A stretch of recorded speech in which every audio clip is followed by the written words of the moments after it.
You'll guide you through how to manage workflows in Asana with ease. If you find this helpful, consider subscribing and liking the video. First, open your web browser and go to Asana's website.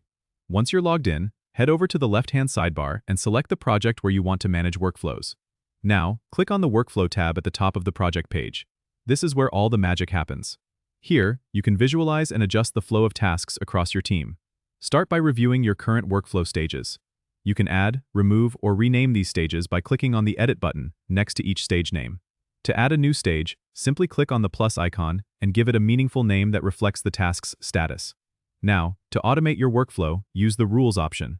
Click Create Rule and select a trigger, such as a task being moved to a certain stage. Then, choose an action, like updating the assignee or sending a notification. This helps streamline processes and reduces manual updates. You can also use the Dependencies feature to set up tasks that must be completed before others can start. This ensures your team knows exactly what needs to be done next. To set dependencies, click on a task, select Add Dependency, and choose the prerequisite task. If you're collaborating with others, use the Comments section on each task to discuss details or provide updates. Finally, regularly review your workflow's performance using the Dashboard feature. It provides insights into task completion rates and team productivity.